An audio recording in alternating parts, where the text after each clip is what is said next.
show contains adult content. It's not our intent to offend anyone, but we want to inform you that if you are a child under the age of 18 or get offended easily, this next show may not be for you. The content, opinions, and subject matter of these shows are solely the choice of your show hosts and their guests, and not those of the Entertainment Network or any affiliated stations. Any comments or inquiries should be directed to those show hosts. Thank you for listening.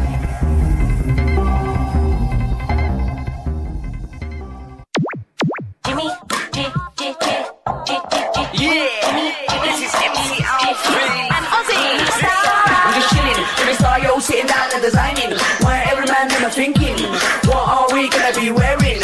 Yo, I'm a Liverpool MC, you can't test me. Big up the girls inside the party, let's get down to crazy Jimmy. Big up myself and known as Alfie, the one and only, the Turkish MC. Always love the clothes of Jimmy. Bitch, I'm your wanna be, Jimmy Star's new celebrity. We'll take you out to Jimmy Star's. Hey ho, what's up everybody? Welcome to the Jimmy Star Show with Ron Russell, bringing you the good times in music, fashion, pop culture, and entertainment. We have an exciting show for you guys today. I'm super excited. Our first guest is Claudia Christian. She's a phenomenal actress. She's been in everything that you've seen. She's worked with the biggest stars on the planet. And she's in one of my favorite feel-good movies. That's why I invited her on. I didn't even know she's done some of the things that she's done. But I'm super excited to have her coming on. And then we have Johnny Perotti coming on, who plays Hammy in Clown Motel 1, 2, and 3. And he's just a really fun guy, so I think the whole show is going to be a lot of fun. But before we get started, let me say hi, first off, to my cool, outrageous man about town co-host, Mr. Ron Russell. Hey, how is everybody? There you go. I am so stressed. You know, the holidays are coming, and it's a lot of work. I started decorating the Christmas tree and the house for Christmas, and, you know, cleaning up the yard and doing all the stuff that I can do in between working. Which looks like we have some big stuff getting ready to come up. I can't tell you what it is yet, but I got a meeting right after the show. So as soon as we can announce it, we'll announce it. Shut your mouth. All the Italians learned years ago, centuries ago, that we don't tell people anything about what we want to happen because they give you la malocchio. La malocchio is the evil eye. And if you believe in that stuff, it may have some bearing. Because for thousands and thousands of years, the Italians have been doing this, which wards off the evil eye. So therefore, there must be something to it. So don't jinx yourself. I mean, the Jews believe in the Kinahara. They never tell you anything. If you ask a Jew, how's business going? Could be better. Yeah, you're right. And they're making millions of dollars. Could be better. I love it. So tomorrow's Thanksgiving. We have a chat room. People are showing up. Hey, Lady Like Music, thanks so much for the promos. Stefan Bella's in there. Hub Reynolds Jr., happy first Thanksgiving as a married man, Hub. Congratulations tomorrow. I hope you have a great Thanksgiving. It's going to be a lot of fun. And our Thanksgiving, we're having a chicken. And it's Jimmy and I, because my daughters now are in Pennsylvania. They're coming in for Christmas. So Thanksgiving, so many people have invited us to their homes, and I had to say thank you, but no thank you, because we're having Thanksgiving with my daughters. And they say, how is that? I thought they weren't coming in. I said, well, they're not coming in. We're putting our laptop or whatever it is. This computer that we use for the show. On our dining room table. And they're going to eat the same time that we're going to eat. And it's like FaceTime, so it'll be live, so we can talk to them while they're eating. Right. So while we're eating, they're eating, and we're enjoying Thanksgiving with them. And that's the reason why I had to decline on the invitations we got, because I'm having dinner with my daughters. It should be fun. Dawn Hinton just joined us. Hello, Dawn. Hope you're feeling better. I hope Claudia is okay. She hasn't been around too much lately. She has some health issues. So we're going to send out a happy get well to B. Claudia. Everybody should be well. That's right. We want everybody to be well. Oh, my gosh. I just drank that lemonade and it got stuck in my throat. Oh, I love Anyway, lemonade. Yeah, you guys, I've been making my own lemonade. It's sugar-free lemonade, and it's really good. It's kind of tart because I like it tart, but we've been enjoying it as opposed to drinking other things. And I'm kind of bummed out now because the chains broke on my star and my horn, And we brought the chains to be repaired, and the price was a joke. So I brought the chains home, and now I cannot find my star and my horn. It's somewhere in the house, but I don't know where. So I'm a little bummed out because I was going to put it on now, and now I don't have it on. And talk about superstition. I have had that horn on my body for the last 40 years or more, maybe 50 years. It's never come off me, not except sometimes when I shower. But, you get hung up on something and it really means something. Yep. And I'll help look for it when the show is over. I mean, I found the plastic bag with the chains in it, but I didn't find the horn and the star. Yeah, I know we took those out. And they're beautiful. They're all 18 karat gold with diamonds. Here's the star. That's the star. I have one and he has one. Full of diamonds. It's fun. So I'm upset about it. But, at my age, I lose everything. I never know where anything is. That's what happens when you're 40. 50? 55. 70. 75. How about 85? There you go. 85. And they love our plaid today, which I was going to wear orange plaid, but since he's wearing orange plaid, I'm wearing Well, it's red. Thanksgiving, and we're Easterners. So this is how Easterners dress on Thanksgiving. Plaid is the answer. This shirt doesn't photograph as beautiful as it is in person. In person, it's orange and green and pink and yellow. Oh, look, beautiful colors. You can't see it. And Jimmy's shirt, of course, the red is overwhelming. I love red. Goes with my red glasses. Which, you guys, I have new glasses coming, so next week I'll probably have new ones because these are just readers, and I need to wear prescription ones since one of my eyes is worse than the other. I don't like this light again. Look, I look dead. No, you don't. Watch, look. No. So how do you want to change it? There, I let's need see. more yellow, more flesh. Ugh. Oh, that's good. Well, no. So then you take it away. We're losing our flesh tones. We're all bleached. That's because we don't go in the sun. No. This is not my color now. In person, look, I can see how dark I am. That's not me. Well, that's the best you're going to get. I can go a little That bit lightness makes you look old. Look up there. See how nice that looks? I know, but it doesn't stay there. That's just I to know get it going. that. I know that. How's that? No good. We got to throw that fucking light out. No, that's the best light that you can get. That's too dark. No, I'm dead. I look corpsey. Well, anyway. Is there a new word? Corpsey. Anyway. Oh, I look at that. Now I look like I got flour. No, you look fine. I was making pancakes and the farina hit me in the face, the flour. No, they look fine. Anyway, real quick, you guys. For all you horror lovers, my book Screams for sale. How horror became Hollywood's most reliable money machine. If you want to make horror movies or if you like horror movies, this is the book for you. It talks all about the industry. It's super fun. It's available in Kindle, paperback, and hardback on Amazon right now. You're putting out too many books. I'm done.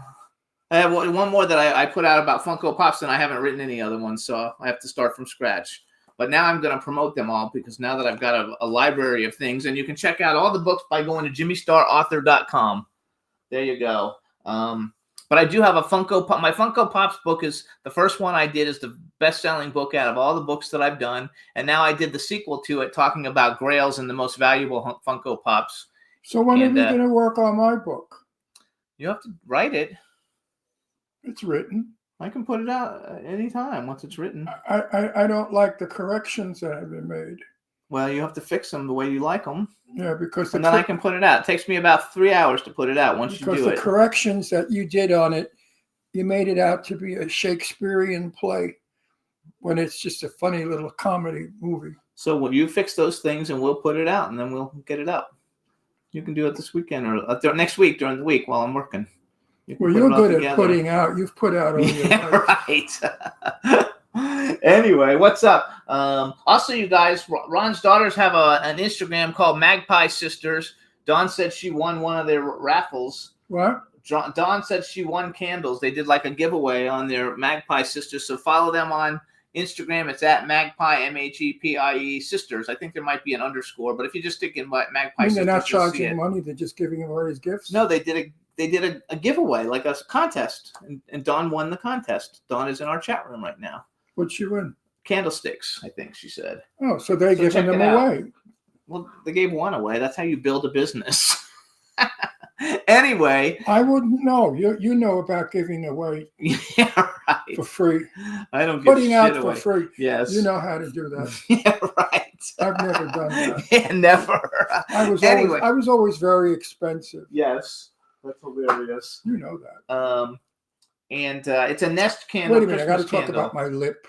Okay. Why do I have, like, my lip is peeling over here, and it's driving me crazy.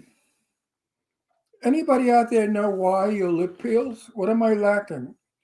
I thought it was citrus, but I drink so much lemonade and orange. No, I Yeah, can't. with fresh lemons too, so it's real Yeah, citrusy. it can't be citrus. What could it be?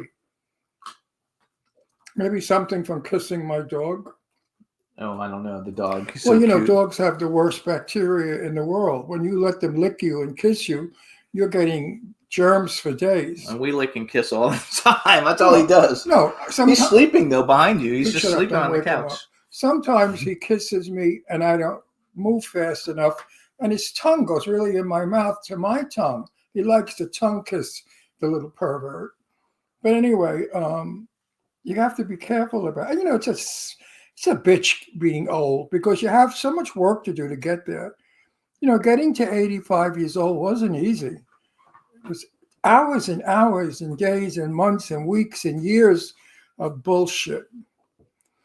So here we are with a peeled lip. Okay.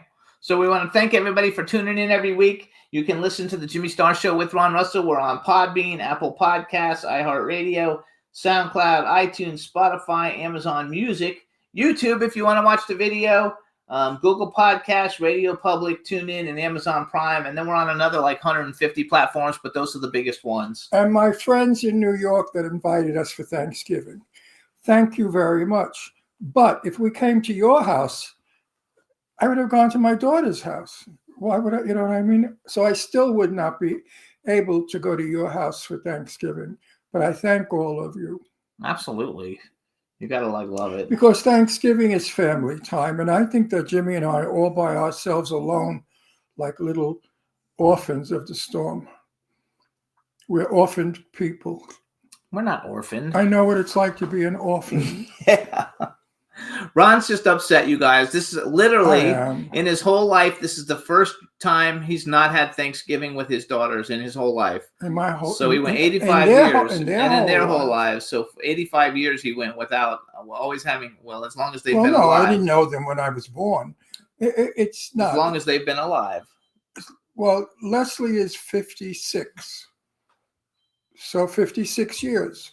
I have had my children at my table for 56 years. And I'm not, you could tell I'm not happy. I shouldn't even do the show today. I should just go like somewhere and hang myself. Oh, don't be ridiculous. Or shoot myself or slit my wrist. Yeah, right. Or do something dramatic.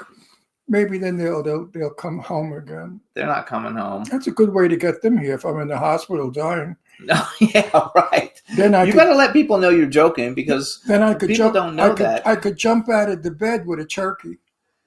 Yeah. Out of the hospital bed, I could have a turkey underneath the sheets. And when my daughters come to see me because I'm ready to go to the next world, I jump up, I take the sheet off, I go, surprise, happy Thanksgiving. Yeah. And there's the turkey. Actually, now I forgot what I was going to say. I would do anything to be with my daughters. I would give anything or be. I love my children more than life itself. I've always loved my children. I tell a story when Leslie was born and I was in the hospital and they brought her to us, the wife and I held her in my arms. I don't know what happened, but an electrical bolt went through my body. And I suddenly had a high that I've never had in my life from anything. It was like I was in paradise. Maybe that's what heaven is. When you croak, you feel this feeling. But I just felt like she melted into my arms and that was it. And it's been that way all our lives. We're very close. My daughters are my friends as well as my daughters. And I love them to death. And I miss them terribly. Anyway, that's sad. Let's get up and make it fun show. I know it's going to be a fun show. We're gonna But, life is not all fun. We all have our downs, right? People out there, don't we all have our ups and Dawn downs? says it too. She lives in Bakersfield, California, and her daughter lives in Vermont. Vermont. So she doesn't get to see her. Oh, you're going to see her daughter? No, she's not seeing her. You're That's not. why she says she understands what you're saying. Yeah, but were you as close with your daughter as I was with mine? Don't forget, my daughters lived with me all their lives, on and off, between boyfriends.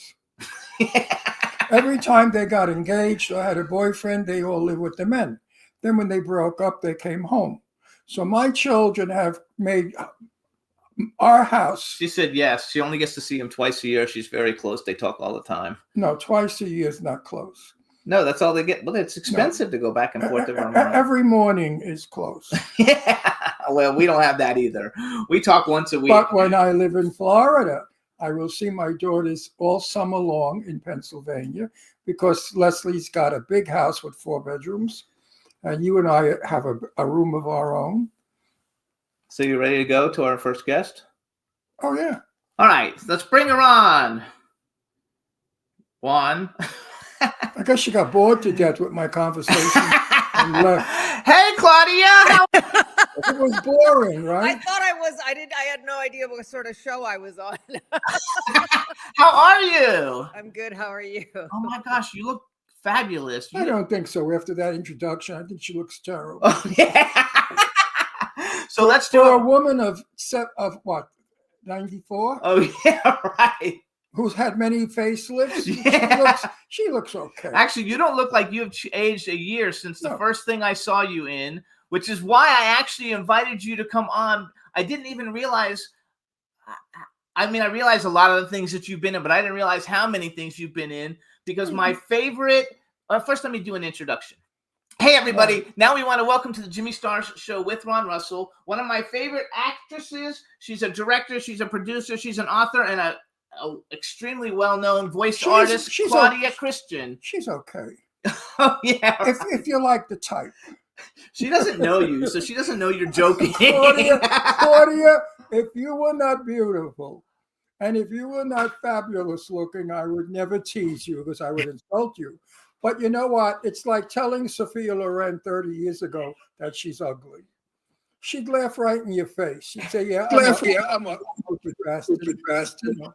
But I'm trying. I love your work. Uh-oh, why do we hear that? Why do we hear that? I don't know. I'm Because trying to get my If it AirPods. sounds good, say it twice. I was trying to get my AirPods working, but there you go. Hello. Can you hear us?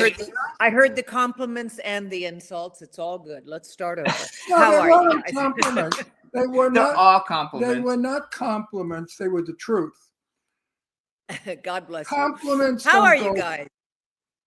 Compliments don't go far. We are very good. Interrupting? Are we doing that No, the whole show? No, she asked a question. You're You not big hearing. You don't mouth. have your hearing aid. I don't hear. I don't see. I'm dead. I'm blind. Okay, Ron's 85. We fight a lot. That's just the way the show We're kind of just goes. having a lot We're of just fun. having fun. So it's normal. So don't get up because you don't really know us like listen, everybody else. Claudia, if I tease you, it's because I have good vibes about you. You know, we have guests on that I don't dare tease because they're nasty fucks. You know, they want to fight with you. And I don't like that. Oh, yeah, we've had some beauties on our show. One woman I Oh, said, can't tell anybody that. one woman came on and I said, "You are so beautiful." She was outstandingly gorgeous. I mean, really beyond beautiful. Right, Jim? Yeah, she got offended though. And she got offended. And she said, "Please don't ever tell me I'm beautiful again because it offends the people who are not beautiful." Oh, for God's sake. Okay. We're not going to do that. And We're I not said gonna to do her, that. I said to her, "What are you now, 22, 23? When you're 85, we'll talk He's about 85. we'll talk about beautiful because you're not going to get 85-year-old beautiful compliments anymore when you're an old lady. So enjoy it now." You know, Ron, what the really scary thing is when you're, let's say you're 50 and you look really good for 50 and you say to people, "Well, ever since I turned 50," and they say, "Oh my goodness, you can't be 50, right?" But try it again 10 years later, and then they don't say anything. You drop it, and No. you say, "Well, when I turned 60," and they go, "Uh-huh, That's right. hilarious. When I was 20, very good-looking young man, I was very handsome, and people would say to me, "Ron, you're really good-looking." I would be modest and say, "Thank you."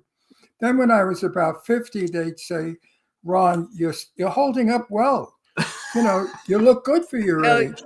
Now that I'm 85, you know what they say? You're still alive? you're still alive. No, but you know what the worst thing is, Ron, is when people say, you still look good. Why can't they just say, you look good? Why does No, the still still. have to be in? Or Or boy, you know, or boy, or still boy. looking good, babe, or anything. Why can't they just say, you look good? Why do you have to preface it with or postmark Because it they're with stupid. for You're your right. age? You're right. I have people say, You know, I just say, mean, Jimmy, you Ron, know. you look great. No, we're at a red carpet, okay? I have had this happen where I'm talking to somebody and somebody comes over to introduce me to the person. And they'll say, Ron, I want you to meet Tony. And Tony, you should have seen him when he was young. He was so handsome. Oh, I can't stand. I love You know, those. Don't you? I No, love it's the worst. It's the worst. We shouldn't clarify, or we should just say, "You look great." I You know, really you don't seem right. care. I don't really He care. doesn't care anymore anyway. He still You know, works at 85. He's an yeah. actor. He still works. As long as I Fantastic. I could be 90. I mean, I have so many of my coworkers are 90 today, you know, that I know, you know them Yeah. too. And they're still working. And all we say is as long as we're healthy, we give a shit. We don't care about looks as long as we're healthy. Because you could be gorgeous without your health. Forget about You it. got nothing. You got nothing without your health. That's I'm the most happy that I'm important. still alive and kicking. So we have a But chat. anyway, Hang on. I want to just tell you. Oh, I yeah, know you. Jimmy's still trying to introduce me. No, No, I introduced you. He'll never talk on this show because he's boring. No, he's not. He's very boring.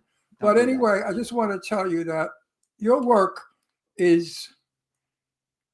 I'd like to see you in a really good script. Let's put it that way. An outstanding script where you clean up. I think you could do it. She already has. I don't know about that. Not to my standard. You know, Oh. I'm not I'm in horror movies. He doesn't know. She doesn't do horror movies. I know. I'm not going there. See how you jumped the gun and you Well, make me I look want like to a talk jerk. because we have chat rooms. You're not allowed to talk on this show. Oh no.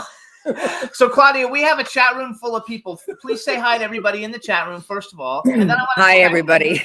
I want to go back to my story. So, Well, wait, can I finish that sentence that it sounded where you were going was wrong? okay. I said, I don't like horror movies. And my next question was be to her, would you do horror movies? She's if you done had one. to? She's done some, but not. She's not known for horror. She's known for sci-fi and I know what she's known for. and a lot of Whatever other you stuff. see, I see. no, 'cause you didn't. I didn't even know you back when I started following her career.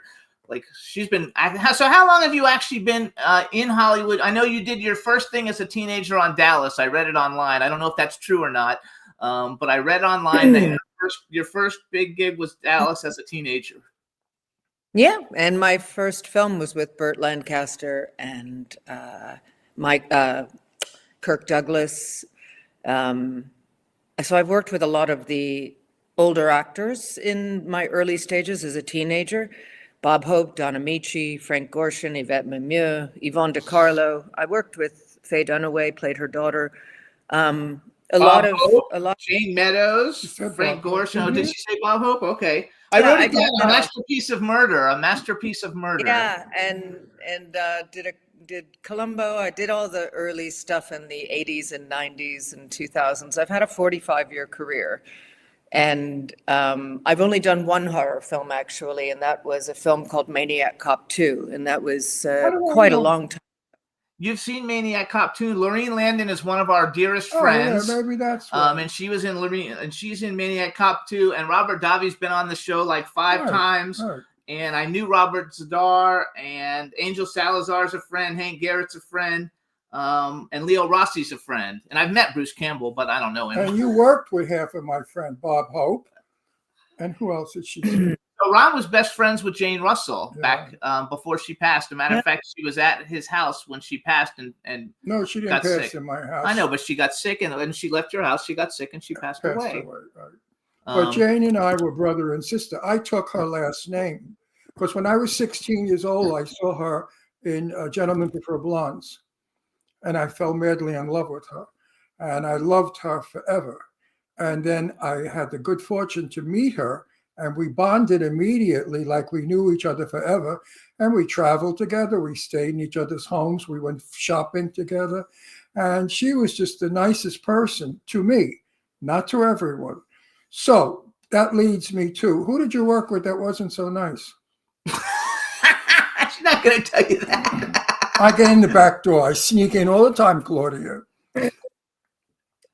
I think that the people who I've worked with that haven't been nice have probably been gossiped enough about through their career. It's nothing obvious. The Robert Davies of the world, the Faye Dunaways, just people who have reputation. Faye Dunaway, she had to be a horror. Betty, I knew Betty. No, but I believe in positivity. We're not here to disgrace people, are we? We're not here to gossip or No, we're conjecture. not defacing people. We're here. It's Thanksgiving. We should be But celebrating we have life. an Celebrating love. audience. We have an audience that waits for this. They love it. They only tune in to hear it. So we please everybody. We ass kiss. We do nice. We do real. Betty Davis and I knew her well, and she did not. You couldn't mention Faye Dunaway's name because Betty Davis would light up a carton of cigarettes and go at you. She has some funny bits on. She has some funny bits on a lot of the chat shows. Yes. I've seen them. Yeah. We like to watch all and that also, too. a lot of people that we know worked with Faye, and they said impossible.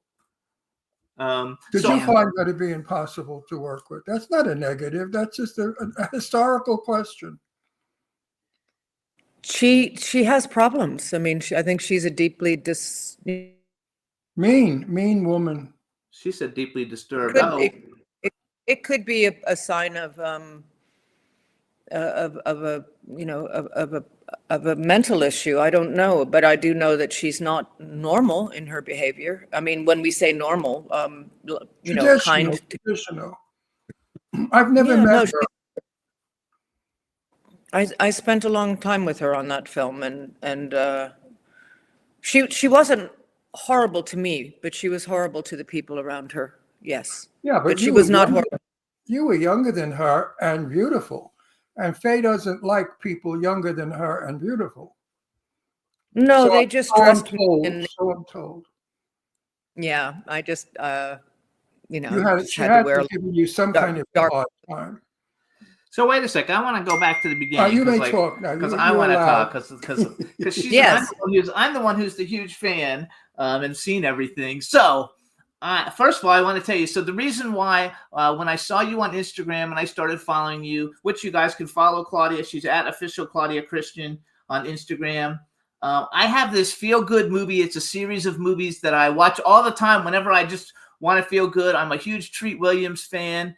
He actually was coming on the show before he passed away, unfortunately. And so The Substitute 3 Winner Takes All is the first thing I had ever seen you in. And what made me a fan, and I know it's cheesy and it's, a cheesy action film or whatever, but I loved it so much. I loved you in it. It's called The Substitute 3 Winner Takes All. Did I see it? I have no idea. This is like a while ago, but there's at least four of them that I've seen. I don't know if there's a fifth one. The first one had Tom Berenger, and all the other ones had Treat Williams, and I love them. Okay, hang on, we're talking about Treat Williams. Just let me talk. You sit and listen. Okay, so first of all, how was it doing the movie? Second of all, I know that you. I know it's not like as prestigious as most of the other things that you've done that are really big budget, huge smash things and huge TV shows. But how was it working on the phone on that and being kind of like an action star, because you were an action star then? Oh, no, that was an amazing film to work on. Treat Williams was just a doll, and James Black was so much fun. We were in Salt Lake City, Utah, with not a whole lot to do. So, we got to know each other. This is back in the days when actors actually talked to each other and hung out on the set. And it was I just remember it being a hoot. I had to do a little fake, a fake sort of stripping girl. I went undercover as a kind of Hooters girl, which was fun. Because she was Yeah, she was this kick-ass, action chick, and she ex-military, and she ends up going undercover, very uncomfortable, as this Hooters girl with the falsies and the whole bit, Did doing you, a wet You know T-shirt who you look contest. like? wait, Wait, I got to get it out. You know who you look like? A very Who? dear friend of ours, Judith Chapman. she's not going to know Judith You Chapman. don't know Judith Chapman, the soap opera star for her? Very me famous soap see. opera star. Judith. I don't think they look anything alike. Oh, I do think they look alike. Look No at them, way. especially with the glasses. Now, the glasses are the same, but other than that, No, they but don't she look anything looks like. like- Wait, I want to go back. They're So 'cause both you're like very- interrupting. Don't interrupt. They're both very beautiful women. So did you do your own, stunts in action? Like, did you actually do it, or did somebody come in and like do the fighting stuff for How you? pretty. She's gorgeous. I did the boxing and the finger breaking and all of that stuff. So yes, I did. There wasn't, other than that, a lot of stuff that needed to be done.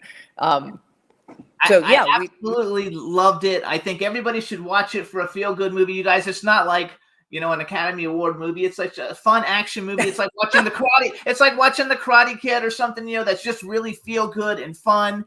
And I think you like the governor. and I think you guys will like it a lot. It's like It's a Gruesome, lot the of fun. governor. And also Richard Portnow plays the bad guy in it, who he was one of the very first guests on this show 18 years ago. He's lovely. Yeah, he was He's great in lovely. Yes, and he's plays the bad guy, and he's also, like you, he's had a phenomenal career in lots of different things.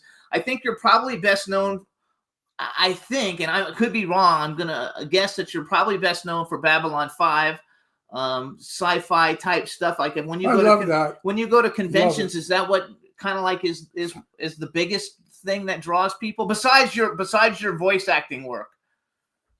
Well, I think to answer your question about conventions, it's a combination of the Disney film that I did, Babylon 5 for sure, which is really the only science fiction thing I ever did, and definitely my voiceover career. I'm currently the lead baddie in World of Warcraft, and I've been in dozens of the top video games in the world. So people do that resonates with fans.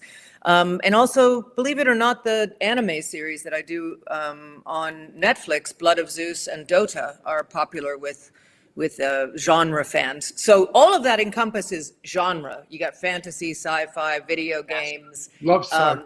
anime, and it's this genre fans can cross over. For instance, a Doctor Who fan might also like World of Warcraft, but it's kind of in that same world.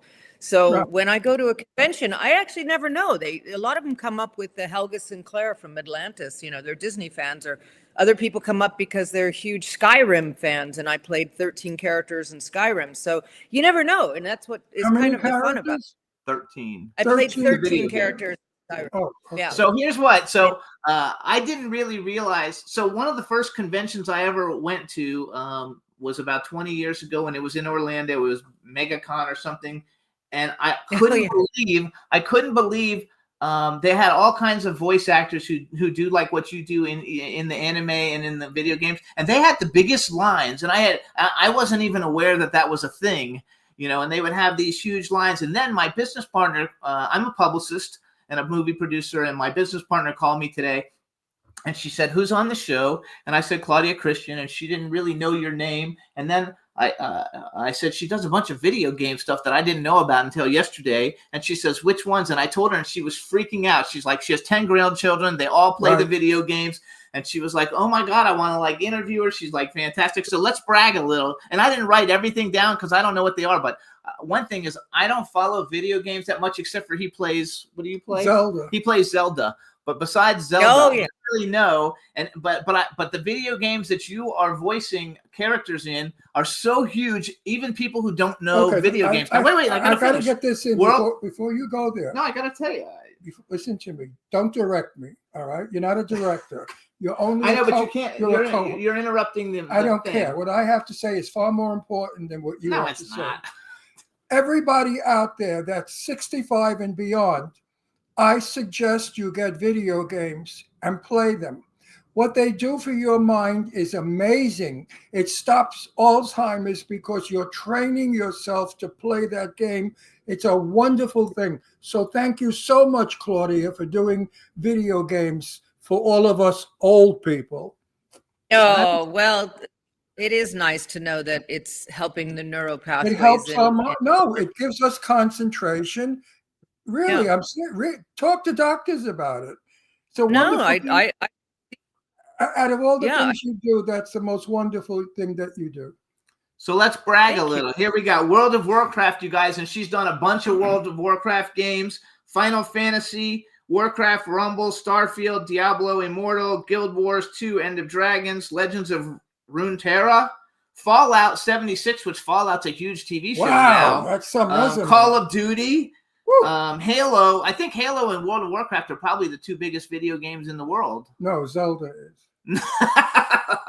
And then we also have StarCraft 2, Legacy of the Void, Darksiders 2. I don't know, but I knew Halo, Call of Duty, Fallout, World of Warcraft, and Final Fantasy as like those are like the biggest ones ever. Final Fantasy is a tough one. So how did you go from being acting in all these TV shows and movies? How did the whole like voice actor thing come about? Well, I've always had a very deep voice, and I've always had a facility to do doing accents. So I did the Disney film, and I met somebody very, very early on in the video game world, and I did one of the first live action video games called Solar Eclipse. This was in the early 90s. It was a long time ago.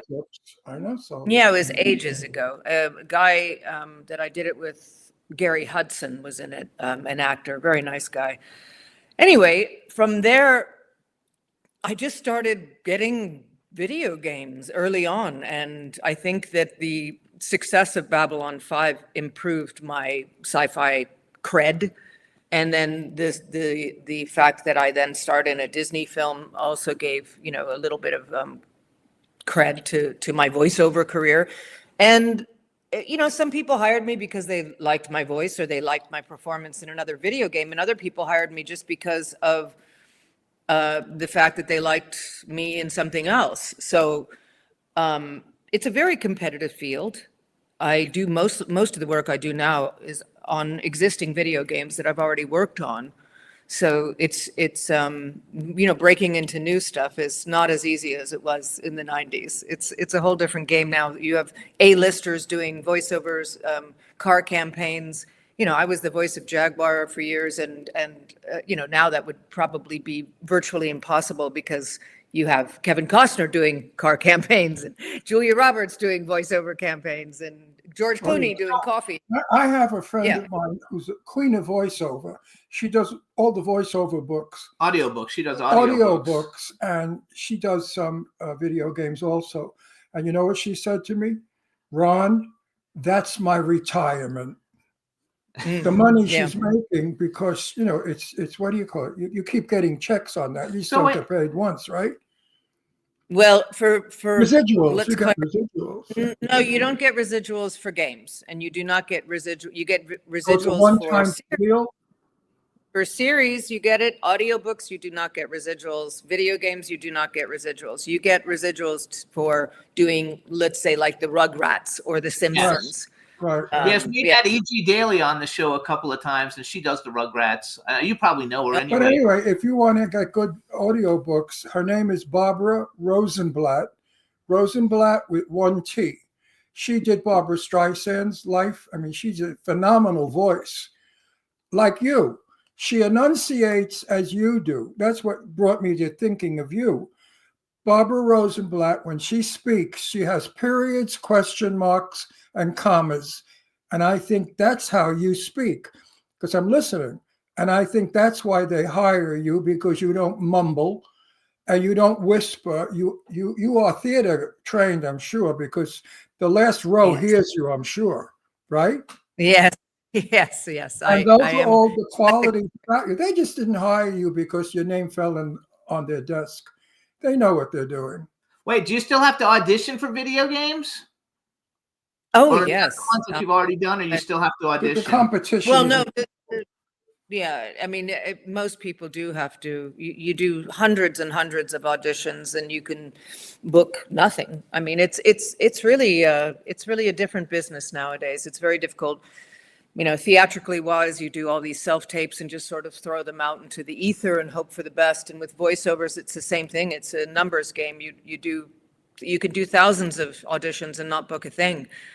It's very, very different now. And of course, people are more sophisticated with the technology and they know how to use it better. Yeah. I'm really not committed to, I have a lot of different interests. So I'm still acting actively and I still do voiceovers actively, but I also write. And up until early this year, I ran my nonprofit, which I founded. I stepped down this year because donations had sort of dried up. We had a very rough year financially, so I stepped down. But I still coach people. I'm an addiction therapist, so there's a lot of things I do. So if I only did voiceovers, I would invest in the time and the energy to learn, especially how to do the best auditions in the world. But frankly, I have a beautiful setup. I do the audition, I send it in, and hope for the best. I don't. It's not my livelihood. Put it that way. Right. It's for me. Icing, it's icing on the cake, and it's a marvelous job. And I'm so grateful when I do get the voiceover work. But I'm sure there's other people out there that there are other people out there probably that are more sophisticated in their grasp of the technology to make their auditions sound and sparkle even more than mine. But or it could just be that that they want a different voice. But for whatever reason I certainly don't book all of the auditions that I send in. That's for damn sure. Now, do you do audiobooks? That was my question. Audiobooks are thankless work. I've done my own books. One of my books, Wolf's Empire, is 24 hours long of audio, Wow. and I played over 100 characters. From everything from the aliens to the Roman men. I played every character, and it took me 4 months to do that audiobook. And to me, it's thankless work. If it's my own book, of course, I'm going to narrate it. I will narrate my book. I had a book come out last week, The Mother Tree, and I will narrate that one. It's a children's book, and I narrated Babylon Confidential and Wolf's Empire. But as far as doing that as a job, no way. It's very difficult work. It's very boring. I You're in find it. that booth for so many hours, that little booth you're Well, in. it's not just that. You have to get every single. You try reading out loud for 4 hours straight, and tell me if you don't feel exhausted. Oh no, absolutely. Oh, I could you're talk- doing characters as opposed, like if it's a straight read, it would be easier. But if you're actually playing all the characters in it, that's got to be a I could monster. It's still not easy. It's still not easy if it's a straight read. I've done straight reads. I used to do these mystery novels when I first started my voiceover career, and they were tedious beyond belief because it's one inflection, one word that you don't exactly enunciate. They catch everything, and you have to start over and get. You gotta start over. It's you once again. Read out loud for as long as you can with every single word perfectly enunciated and every single notation and every punctuation perfectly, and tell me how far you get. I would hate it. I would actually You can hate do it. that tonight. But my friend Barbara, when she speaks like I've never heard another human being speak like she does. Amazing. She's an amazing voice. And she's husky because she smokes. And I said, are you ever going to stop smoking? She said, Ron, I'll never get hired. I smoke because my voice is foggy. And she has this wonderful voice, and she plays every character. I mean, I really wish you would listen to one of her stories. They're wonderful. So wait, I want to go back. Let's promote the books because we Well, have a lot. I want to ask her. We have to get off business. No, we don't have to My get off audience business. is starting to say, Ron, get funny, get No. wild. Because they get bored with how much wonderful shit she does. Treat was a treat. Here's the question. Out of all the men you worked with, who was it that you had a crush on? Oh boy, I would love to say that that I did have a crush. In the beginning, I was somewhat. I wouldn't. How do I put this? I worked with people like William Conrad and actors that maybe were a little bit dismissive or aggressive, and a lot of the old time actors that I worked with in the beginning just even if I had thought that it would be exciting to work with them, they kind of blew that fantasy because of their Got it. personality or their rudeness.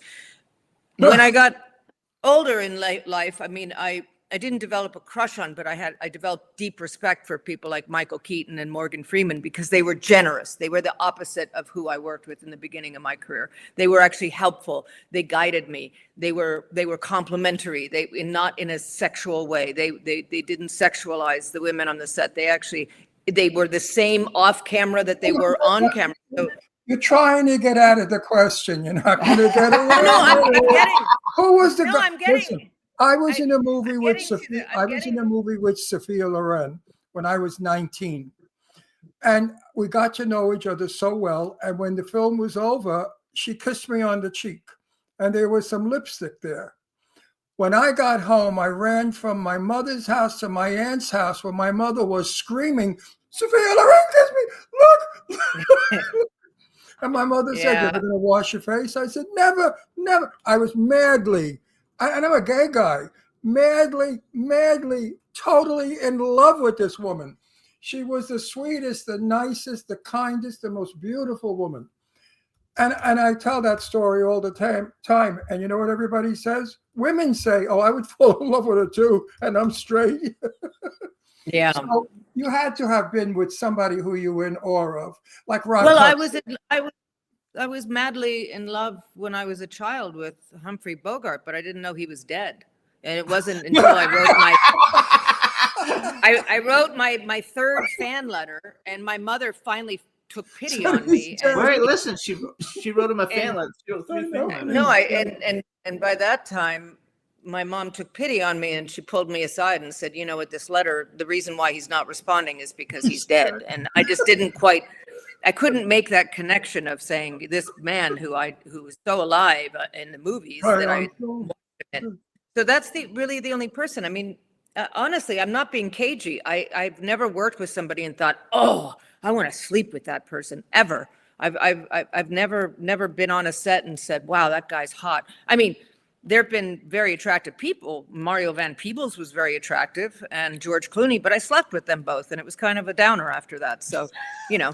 Well, we met Mario Van Peebles actually. Last night we watched the Rock Hudson Festival on Turner Classic, and I knew Rock Hudson, and I was in a couple of things with him. And I said to Jimmy, "You know, I should have molested him when I had the chance." Then you'd have a story. There you go.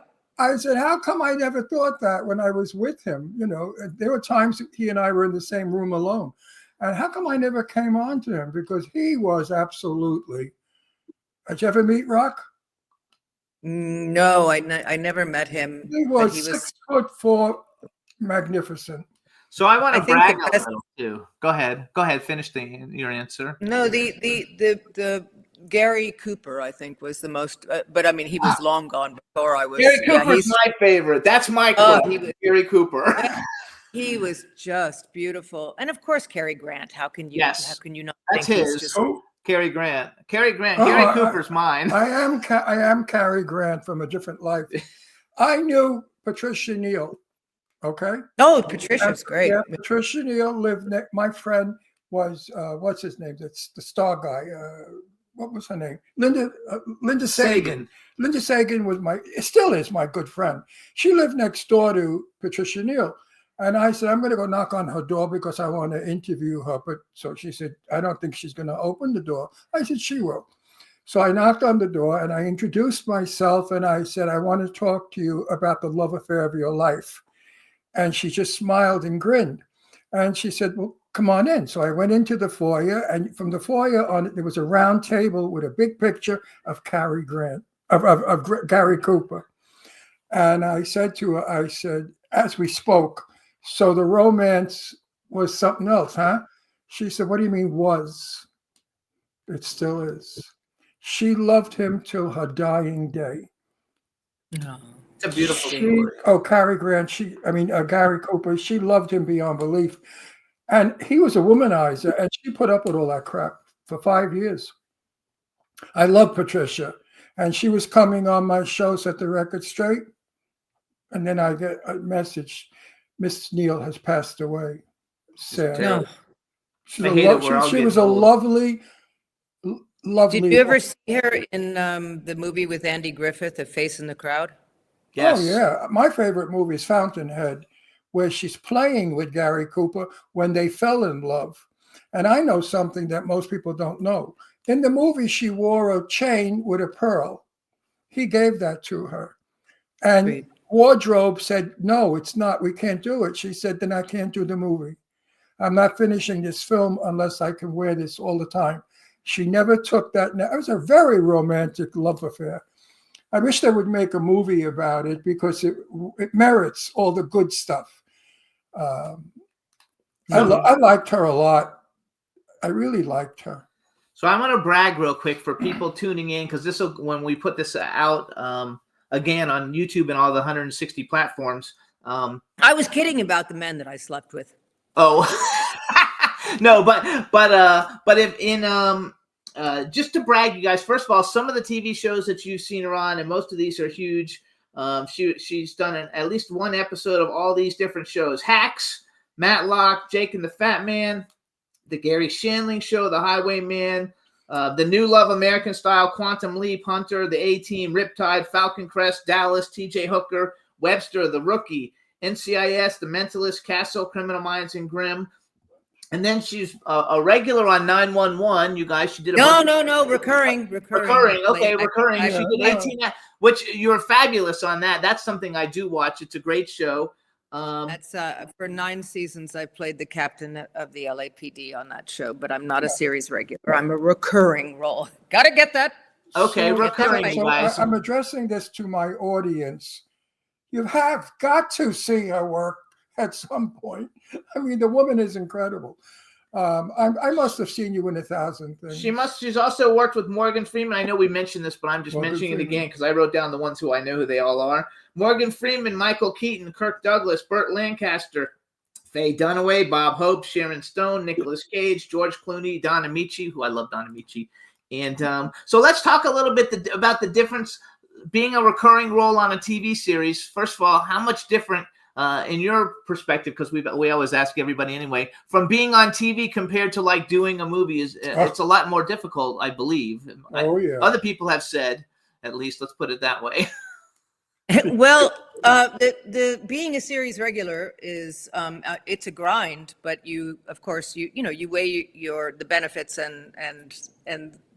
and the difficulty. So you say, okay, I have a regular great paycheck. I'm being paid very well, and I'm with a group of people that I enjoy. It's like a family, and you spend 16 hours a day with them, and you do that, and you can then have maybe a little bit of financial security and a good, a great credit under your belt. I've been a series regular 5-6 times.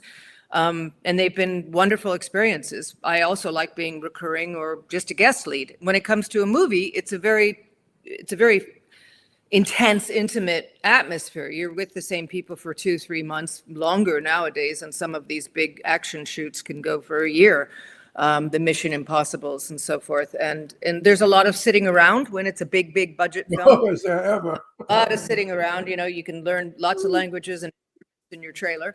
But I find anything from being on stage to doing a guest lead to doing a tiny role to being a series regular, it's joyful. There's something about, I grew up in front of the camera and on stage. I mean, it's been my life since I was 5 years old when I did my first play. So for me, just the ability to act, to be part of a group of people that are collaborating to bring something to life is joyous. So it really doesn't matter what medium it's in. It of course it matters if if you're doing a series and you have a family and you never see them, like a lot of people in the crew and cast, crew members who they can barely do laundry on a Sunday. Nowadays, some of these series, they end up shooting on a Saturday as well. Yes. So it's a difficult job being a grip or a makeup artist on a hit TV series. It's really hard. It's long hours, and it's very hard to maintain a life, but they're committed to doing this. And I think it's a wonderful thing. I mean, I came to LA when I was 16, and by 18 I was a series regular, and it was incredible. I was doing Behringers with Sam Wanamaker, and Anita Morris played my mother. Yvette Mimieux was in that. Jack Scalia was in there. Ben Murphy. Yes. There were some marvelous. Cesar Romero played my grandfather. I mean, it was just a stellar cast. It took place in a New York department store, and I was 18 years old. You know, Jeff Conaway was my lover. I was playing the 30-year-old character, and it was just wonderful. Those are in the old days when we had Jean-Pierre Dorléac doing the costumes, and you had a proper designer, on set. And I think the guy who did the guy who movies. I was in a. you would like this. I was. Hang on, let her finish. Oh, I'm sorry. I thought You would like this because the makeup artist on that actually was Marilyn Monroe's makeup artist. That's how the 80s just was the very end of that golden period of movies, and the movie stars. I mean, these people, obviously he was very old at the time, but he said, "Oh yeah, I worked on Marilyn on 10 films." And I was like, "Oh my God." It was really quite something, but that's all gone now. Yes. A story about Marilyn Monroe from Jane Russell. When they were doing Gentlemen Prefer Blondes, excuse me, Marilyn would be late, of course, and then she'd go to makeup, and Jane would wait for her and get annoyed. And Jane would pass her dressing room and say, "Marilyn, come on, you've got 10 minutes." Marilyn washed off all the makeup that the makeup man put on, and there she sat putting on her own makeup. And Jane said it was phenomenal. She just changed. She could wash her face 10 times and reapply. And Jane said she was the most insecure person she had ever met, but lovely, very sweet, very kind. And Jane was very fond of her, extremely. They never were rivals. They never fought on the film like publicity did. And Jane said she felt sorry for Marilyn because she was abused and used. So Jane Russell, being a born-again Christian, said to Marilyn, "Come to my church. I think you can help. They can help you." And the next or 2 days later, Marilyn said to Jane said, "How did you like my church?" Marilyn said, "Oh, it's not for me, Jane. It's not for me." And Jane Russell found that interesting because she said to me, "Had Marilyn stayed with my church, they wouldn't have killed her." And I said, "They wouldn't have killed her?" She said, "Yes, the Kennedys. They would not have killed her." So Jane Russell was a firm believer that Marilyn was murdered way before the press got it. And now they talk about how she was murdered. Jane was a sharpshooter. She didn't bullshit or lie. She told it like it was. That's why people didn't like her. She was too honest. Can't be too honest. In our business, you can't be honest. But anyway, our audience loves little gossipy shit like that. They love name dropping. We're on the air 14 years. 18 years. 18 years, and you still talk to them. We didn't have a thing called podcast when we started the show. It was just an interview show on the radio, and then podcast developed, and we became podcasts. And we're the number one podcast, I guess. Is that what we call it? What do we call it? Celebrity interview podcast. Yes. Yeah, we're the number one, and we have 5 million viewers. So right now, 5 million people. No, when that goes out in syndication, she has 5 million viewers. Not live, watching. Everybody's at work you right have the now. voice of reason. Yes. Listen, I don't know. Listen, He doesn't do the numbers. I went on a movie set, okay? And I said to the director, "But where's the camera?" He said, "Up there." I said, "That's a security camera." He said, "No, that's the camera we're working with." I said, "You got to be kidding me." That's an 8mm Kodak. I'm used to the olden days. You know what it was like. Yes, of course. Tables were this big. So how do you find the cameras were difference in that, though? How do you find? Wait. The cameras were the size of taxi cabs, of Volkswagen. It was exciting. I remember going on the set before they lit it. And suddenly when they lit it, oh my God, it was like I was right? I was in Wonderland. I couldn't work. They used to, when they had film, I remember talking about the old film days when they had on cheap projects like low budget films, they would run out of film and they'd use short ends. So they'd have all these little short ends and you'd have to stop the scene and then they'd have to rewire. And then back in the film days, they had hair lights, eye lights. They had all these special things that would light your little lights that would go behind your hair and give you that glow.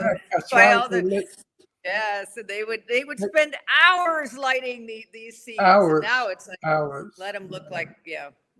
It was a Especially completely if different era. if you're playing a bad guy, it's not easy because you have to have your bad guy face. Yes. And you're like, So I want to go For back hours, real quick. for Go back hours. real quick because earlier you mentioned the Disney film, and I didn't write the Disney film down, or I don't know. I didn't know it was a Disney film. What is the Disney film that helped you career-wise as you were coming through the ranks? Atlantis, The Lost Empire. That was in 2001, and James Oh, that's Garner an animated film, right? That's animated. Michael J. Fox plays the lead. James Garner, Cree Summer, Don Novello, Phil Morris, David Ogden Stiers was in it. John Mahoney, Jim I Varney. actually saw it. I didn't know who all those people were in it, but I did actually see it. I collect action figures and toys, and so I always like to see the movies and check out all the toys of everything. So Oh yeah, I'm a Happy Meal. I played Helga Sinclair, a Happy Meal figure. Yes. do you have a recently- pop? What is it called? I am a Funko Pop. I'm a Funko Pop. We're Twice who Funko- are you a over. Funko Pop Funko from? Pop. We are. Who are you a Funko I'm a- Pop for? Babylon 5? World of Warcraft, Zalatath, and also Babylon 5, Susan Ivanova. Yes. I love that. So I collect action. I mean, I have a very extensive collection. I'm matter of fact, I have a horror movie that I'm developing right now, and I've already made the action figures for it, like a 12. Oh, that's great. My pop, how do you Funko Funko Pop. My Funko Pop is funny. All it is black eyebrows and big hair. Yeah. So That's it's all cute. this white hair with black Oh, I love that. So eyebrows. people want to get those signed, right? When you do conventions, they want to Yes. get those signed because I have a bunch of signed ones by real cool Yeah. people. That's fun. I'll have to go looking now on eBay for like your. Do you Funko like Pops. going to those conventions? I wouldn't like it if I was, I don't think I would like it if I had to go, if it was sort of the way I made my living. But I do it very infrequently and usually in places that I want to go. So yes, I enjoy them. This last year I went to Poland and I went to Wales and they were fantastic. And then next year I'm doing Berlin in Germany and I'm doing Vermont, which I love Vermont. So, I go places that I enjoy and I only do a couple of years. So yes, I do enjoy them. They're, when you do them that infrequently, they're fun. If you had to do them every weekend, I would imagine that it would be a slog. we I have- see we these have people. friends- My Yeah. feelings were here in Palm Springs where we live at the convention center. They had a big signing, and Jane Russell said, "Sit at my table with me to help me," because she didn't see too good. She had macula. And I was at Jane's table, and next to me was Tony Curtis and, all the big stars. So it was very nice. And I felt bad for these people because they were spending $30 for an autograph. Now it's more. And Jane Russell was very kind because she'd say to them, "Wouldn't you like a photograph?" And she never charged extra for a photograph. She charged the same as a signature. And I thought that was very kind of her and loving because she felt bad for the people also. Because a lot of them didn't even look like they could afford $30. You know what I mean? Because you had to pay to get in. It was maybe $50 to get in. And then, Yeah, but you have to realize that a lot of these people, they buy if like I get on average, I would say, let's say 30, 40 pieces of fan mail a week delivered to my PO box. And in it are requests for me to sign things.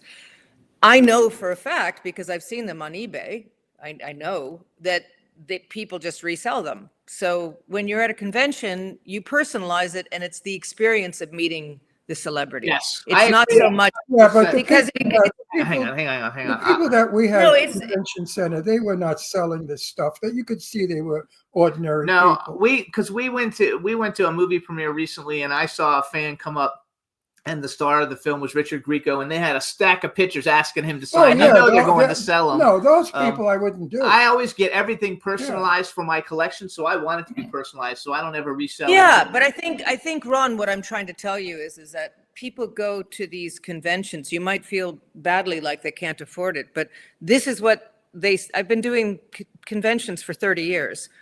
and I've had lots of chats with them. I at one point wanted to do a documentary on the Oh, fan. that would be good. base.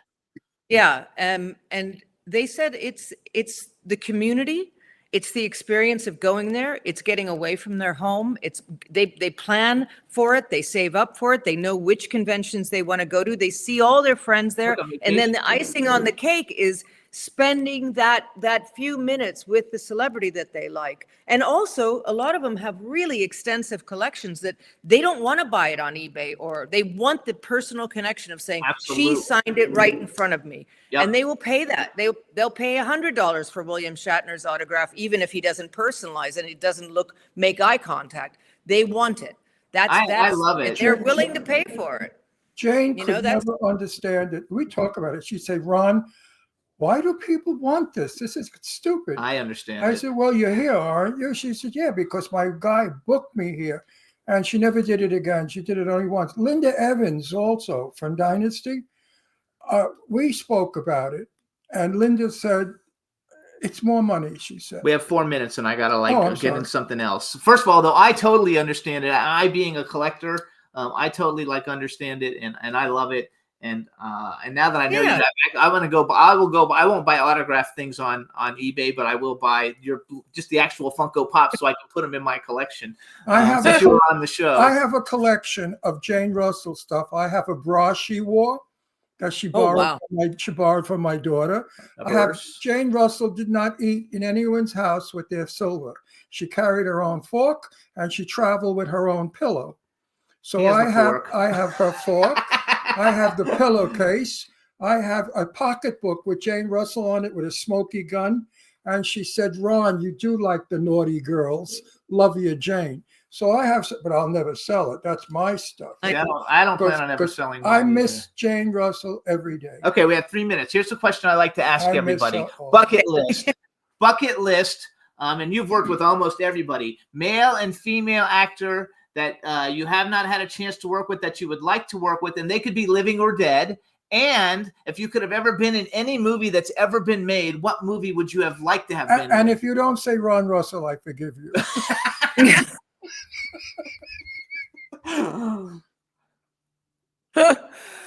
Oh gosh, that's so unfair. I mean, there are a million. I would have loved to work with Peter O'Toole.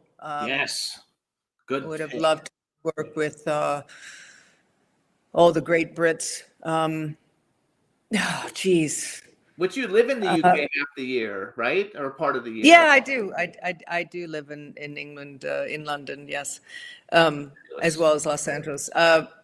I would say that any film that that Robin Williams or Jim Carrey ever did, I would have liked to do. I'd like to do comedy more. Any of those wacky comedies or Eddie Murphy's roles. I could see you doing that. Though. You know, You have a great smile and you have a great laugh, and so I could But see that you doing that. working with, we know all about Carrie. He was married to our friend, Oh, yeah, Lauren Holly. Lauren Holly. We were really good friends with Lauren Holly's father before he passed Right. away, like last year. So we know stories about him. I loved Jim He Carrey. was totally off the wall. You never Fun. knew. Yeah, apparently, people aren't exactly like they see. That I remember meeting Steve Martin briefly. Well, I didn't meet him. I saw him in a record store and back when we used to have Blockbuster, and he was really subdued and he was speaking to the person working there, and I thought, we expect people to be like, hey, like they are on screen. They're not. In comedians, they're usually very introverted and quiet and shy, and they come alive when they're meant to be so- fun. Exactly. I have a whole secret life where this is the professional Claudia, but I the knew- Claudia I knew that's Jo- I normal knew- is wacky. We've had a lot of comedians come on the show that I thought would be great guests, and I don't book comedians anymore No. because they're really not good guests. Joan Rivers was a friend of mine, and we did a thing at the Manhattan Center in got New like York 1 City. minute, so go quick. And Joan and I, the first time I met her, this is back 30 years or 40 years ago, and I expected Joan to be hilarious. She was the most serious woman I have ever met. I mean, Yeah. absolutely not funny, very smart. But when she went out on the stage, boy, oh boy, did she metamorphose into this outrageous star. So plenty of comedians want to do drama. because they're better dramatic actors and they are comedians. That we'll talk about the next time you come on our show. So we 'Cause want to I wish you I like you. So you guys, Claudia, happy Thanksgiving. you I can really follow like Claudia on Instagram at official Claudia Christian. You guys watch all of her stuff. She's a true talent. It's really an honor. Thank you so much for coming on the show, and have a happy Thanksgiving. I hope you had a good time. We did. Happy Thanksgiving, guys. Thanks for having me. Bye-bye. Bye, sweetheart. Bye. Bye, honey. All right, you guys, we're going to take a She's really nice. I like her. We're going to do a quick music break, you guys. This is Roccolino, I'm Not Gay, Love Foundation. We played it last week and you got a lot of response from it. And when we come back, we'll be on with Johnny Perotti. So enjoy, everybody.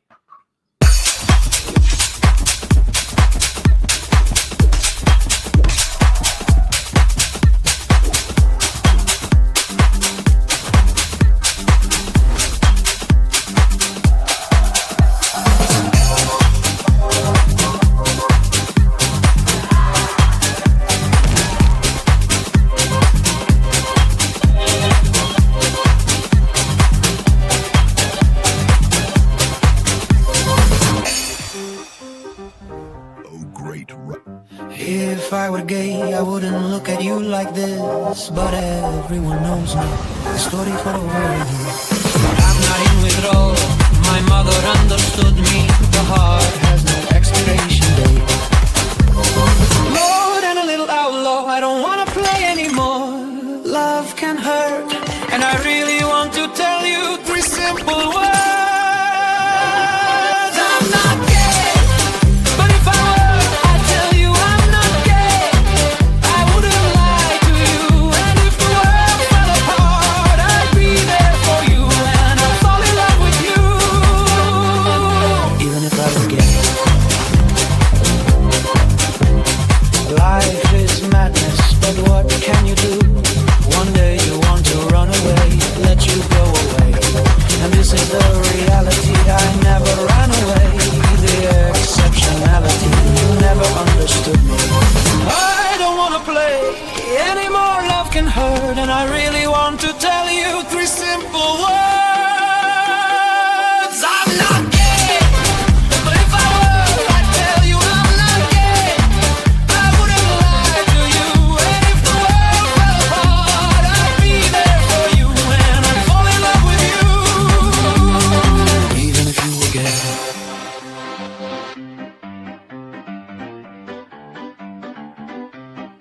I'm not gay, I tell you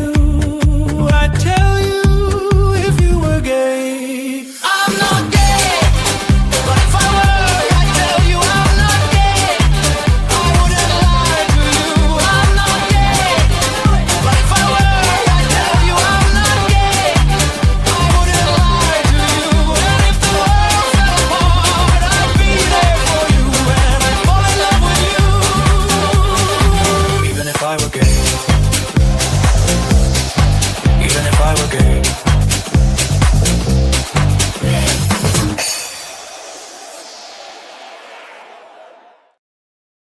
Hey, everybody, that's Roccolino, I'm Not Gay. And now we're going to bring on our second guest, Mr. Johnny Perotti. Hey, dude. What's going on? Is it Perotti or Perotti? Either way. If you're in Italy, it's Perotti. If you're in America, it's Perotti, because the Americans don't know how to speak an Italian name like an Italian name. So you're Italian. A little bit, yeah. So now, how was it when you used to be a woman and now you're a man? Was the change difficult? Nah, just tucked it back. So hold on, let's get a proper introduction. Hey, everybody! Now we want to welcome to the Jimmy Star Show with Ron Russell, actor, ghost hunter, producer Johnny Perotti. Hello and welcome to the show. And friend. That's right, you guys. And he's the funnest guy ever on Facebook. And you got to see him on the set when he plays the pig. Hammy. It's hysterical. You guys, Johnny plays Hammy in the Clown Motel franchise. And what He's they in all don't 3 do, movies. what they don't do to Hammy, you got to watch the movie. It is really obscene and filthy and dirty and gross, but so funny. It's hilarious. right? Absolutely. Johnny, what they do to you? Yeah, it's funny for you guys. Yeah. I don't know. He What said, is it? funny for you guys. Yeah. No, So let's that's so funny for first you. of all, let's go back. So you're from Rochester, but now you live in Las Vegas. How do you like living in Las Vegas? Oh, I love it here. There's a reason I've never went back home. There you go. And you did you know the Mahal brothers? Or no? Do Oh you know them? yeah, I never worked with them, but I know who they were. I met them a couple times. Because they live there also, and we have I a heard, friend I Sherry. heard that our friend is moving to Vegas. Who's our friend? Marcel Waltz. Oh, is he really? Yeah, it's on my Facebook page. Oh, I'll have to look that up and Yeah, see. Marcel and Dominic are moving to Las Vegas. That's cool. Everybody's moving to Las Vegas. You know, I guess they're all Republicans. I don't know. They're moving out of California. So we have people in the chat room. Say hi to the chat room. Dawn's saying hi, Hammy. Everybody loves Hammy. Everybody loves Hammy, and it's actually puts you on the horror movie map because you go out in costume. You go to conventions and sign autographs and stuff in costume, so it makes it a lot of fun. So I enjoy the whole thing, and I think it's a lot of fun. So tell us, how did you get involved in Clown Motel in the first place? Living in New York and everybody else was not there. How did you even meet Joe Kelly and get involved with the whole thing? So it's actually kind of funny. I had a paranormal show that I was doing, called what was it even called? Life After Death Paranormal. That's what my team was called. Okay. And Joe and his buddy Rob Wickman, who lived in Rochester, and Joe Kelly lived in Rochester for a time too. Oh, I didn't know that. Yeah, but they had reached out to somebody on my team to talk at one of their film festivals, and the guy said no, but he didn't tell any of us. So like a couple weeks went by and I heard about it, and I'm like, why would you say no to this? Like, it's something to do, get out there. So I called Joe and Rob myself and told them, yeah, I would come, give a presentation on some evidence I had from ghost hunting and some haunted objects I had at the time. And I did it 1 year and became friends with Joe and Rob. I ended up doing it for 3 years with them. And then Joe goes, I want you to come over to my house or Rob's house and film just a small scene for the first Clown Motel. So originally, I was just playing one of the military, and I run on set. I yell, the towel heads are coming, and I get blown up. And that was the first thing we filmed. It was like 2 seconds, and that was it. A couple of weeks go by, and Joe reaches out to me, and he goes, I'm going to be in Rochester again for a convention where he was selling some of his older movies he had made. And I was sitting there, we're talking for a while, and he's like, I'm going to cut that part of the movie out that we filmed with you. I'm like, all right, whatever. I thought it'd be cool to be in a movie, but I was like, whatever. I had no plans to ever do that. So he's like, no, I want you to be Hammy. And I'm like, I don't know what the hell a Hammy is, but sign me up. I had never seen a script. I had no clue anything about this movie, but he told me he would pay me and he'd fly me out to LA and Vegas. And I was like, I've never been to the West Coast, so sign me up. Let's do it. And that's how you got in as Hammy. That is how it started. Besides the main, like Joe being his character in it, you're probably the most favorite character in the whole movie because of what you do in the movie. The kids love like it. everybody loves it, and I think I know the kids all go crazy because they imitate you. They do all your lines and stuff because it's nasty, it's a little dirty, and they love it. Yeah, it's a good character to play. It's a character that you remember. Yeah, everybody remembers my Hammy. character. Nobody gives a shit about. And I said to Joe when he said, "Will you do the second one?" I said, "Only if you kill me." No, the third one. You got killed. The third one. I'll do the third one if you kill me. And that's where I was guaranteed he wouldn't ask me to do a fourth. Now he's talking about coming back as ghosts and stuff. So I just said, listen, I don't think so. Yeah, I mean, I got killed in the first one. Cast as Piggy, all your life. In the first one, they shot me in the head and killed me. You got to move on to other things. So wait, go ahead. What'd you say, Johnny? In the first movie, they shot me in the head and killed me. Yeah. it didn't matter, I guess. 'cause- No, but, didn't you come back as a ghost? No, you No, know, he just came Well- back as a regular clown. yeah, Joe doesn't care. He kills you. No. He brings you back. No. Once he did the Kickstarter for the movie and realized people wanted me back, he's like, he's back alive. We'll just toss him back in again. Whatever brings the money in, right? So that was actually though the movie that got you interested in making movies, because before basically you were a ghost hunter. Yep. And you have a ghost hunting production company, Gravehouse Productions. But you've done a bunch of movies since you did Clown Motel, because I wrote a whole bunch of them down, and some of them we've seen. I don't know how many Immortal Wars movies are there. Oh man, there's I want to say there's like 8 possibly, and then they've already spin-offs from shot- them too. They've already Yeah, shot he's- some of them. I believe so, because there's the Immortal Wars, but then like the Case Paradox that I'm in is part of Immortal Wars, but it's called the Case Paradox. So like total in that universe, I believe there's like 8, maybe more. We went to the premiere of one of them, and for a low budget film, it actually wasn't that bad. I didn't think it was bad. I don't know which one we went to see though, because you're also in the Immortal Wars Rebirth. And Oh, aren't you? I'm not even sure. So when I filmed, the way that it was weird. So when I filmed the Case Paradox, I was filming Clown Motel 2 at the same time. So I would leave Clown Motel 2 set, and I would head over to Joe Lujan's set and film the Case Paradox the same day. So I was just changing my clothes and costume and filming a whole nother movie all at the same time. See, we did that too. What movie was Paradise? What was the title of Paradise? The Case Paradox is one of the Immortal Wars, like a The spin-off. Immortal Wars, Decay's Paradise. So the guy who was the videographer for Clown Motel 2 when we were up in Yes. Big Bear, that's Joe Lujan. And he has his own movie called The Immortal Wars, which we went to go see one of the premieres in LA. And he was shooting that at the same time, because that's also the same time that Ron and I shot our little thing in Compatible. We were in the bedroom of the house there, and when you're in Compatible too, right?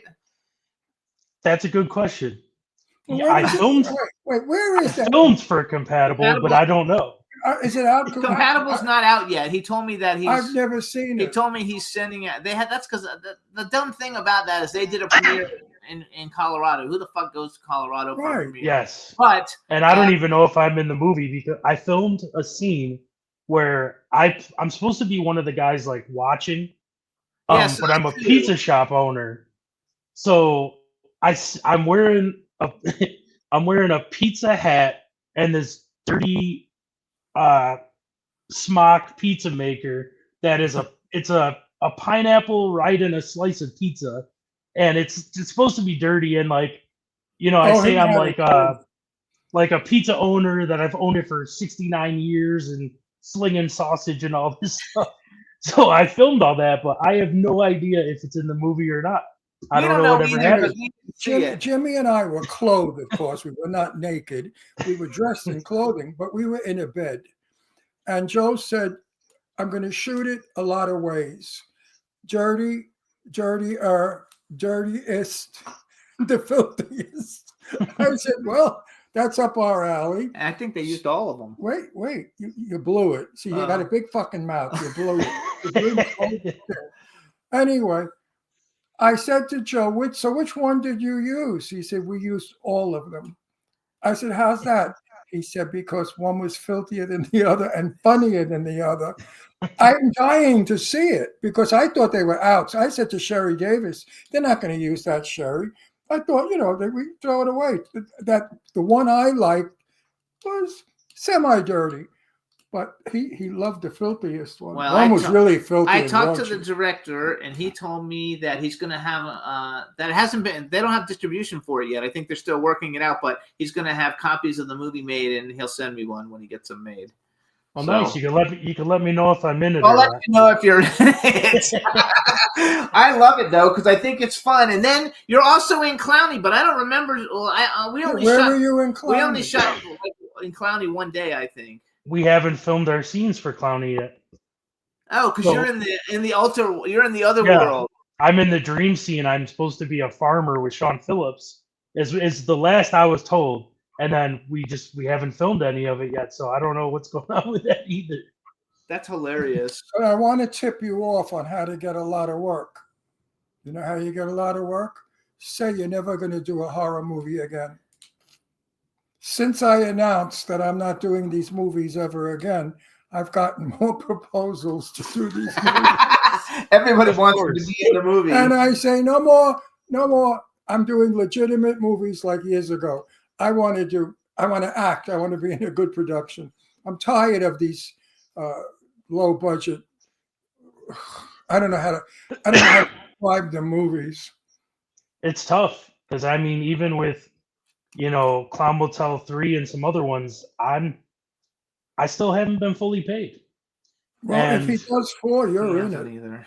Yeah, and like I'm owed money from that, and like I took time off of my regular job to film these movies, and then when you don't get paid, it really screws you. Oh no, I get paid. Uh, I'm an actor. Well, No, I no, mean he- when Saying he hasn't been paid yet, and neither when have it when it doesn't Oh, fully come through. I understand Yes. he's in trouble, but he owes us a lot of money. And I know he'll pay eventually. So Yeah. we shouldn't even discuss this. And my because- thing, that's why I go back towards the paranormal stuff now. So after we filmed Clown Motel, I was in a pretty bad car accident, and I have a brain injury now. I have spinal injuries, and I can't remember lines anymore, like at all. I can't remember a lot of things. So yeah, it makes movies pretty hard though. So that's why I'm going more towards the paranormal. he wears a hearing aid, and I take the phone and I feed He him the feeds lines. me the beginning.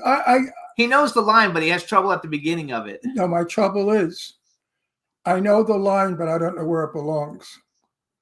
And Oh, if the other actor who's a schmuck, one of these pay to plays, they don't know how to deliver a line.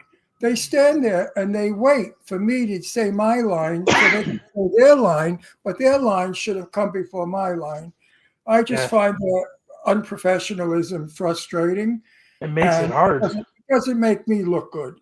I No, don't- it's tough when it's a lot of pay to play, and it's a big issue because I don't want to put down these people that are paying for roles, but I do. they're only paying for roles. them They're not down. actors, and Right, they, they're not any good. No, they listen, tell I'm- everyone they're actors, but you're not acting. You're an ATM machine. I mean, I'm 64 years in the business, stage as well as film and TV, okay? When I work, the professionalism shows because it has to. It's there. Mhm. You did it for 64 years. And if I have some moron that's standing there immature and not working, I look like I'm overplaying. I look like I'm trying to grandstand the whole scene. And so I have to cut back. And if I cut back, I look like the amateur that he is. And I refuse Yep. to do that. I refuse. So I totally get it because like when we filmed the bedroom scene with Hammy in the third Clown Motel, I'm supposed to run in, deliver a line, jump to the bed, and then other people are supposed to follow behind me. But the following behind me is 95% pay to play people, and I'm running in and I'm delivering my line, and they're running me over to get in front of the camera.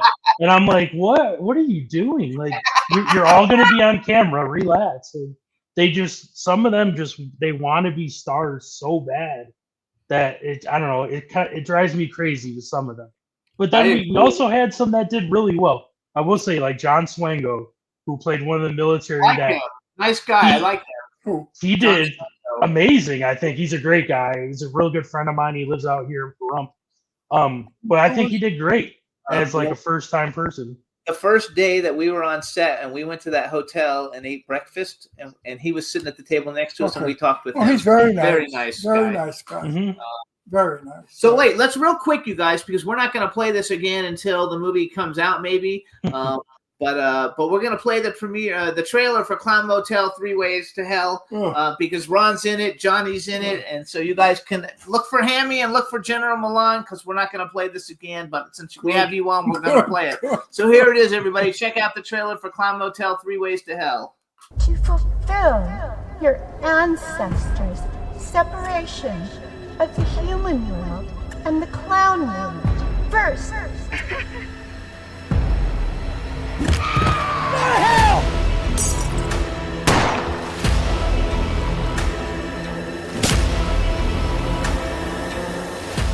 You came to steal our gold, so I'm going to steal your soul.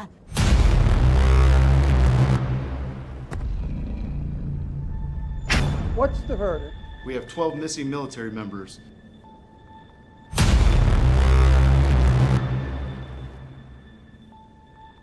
Rivers, you can do it. General, are you saying one last rescue mission? We have one shot at this. Let's make it count.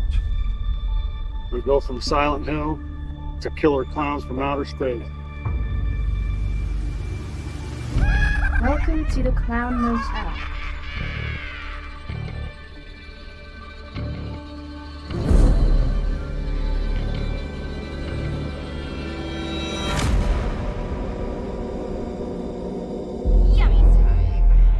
Ever hear of the blood moon ritual?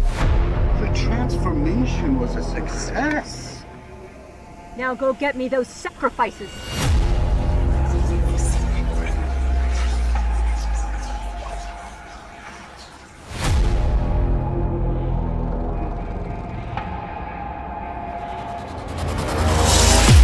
I love you.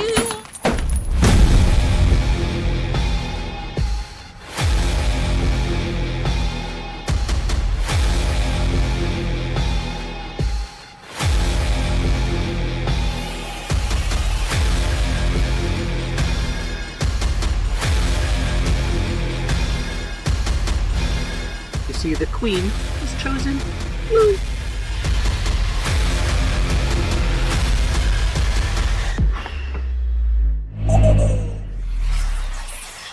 Welcome to the Clown Motel. Acid?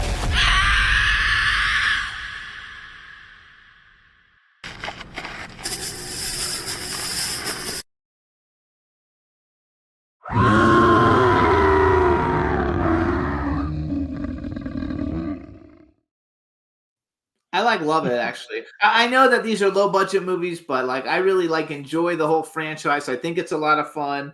One of the things that I think is the best though that really helps sell it is the artwork. I mean, the posters for every movie are spot on.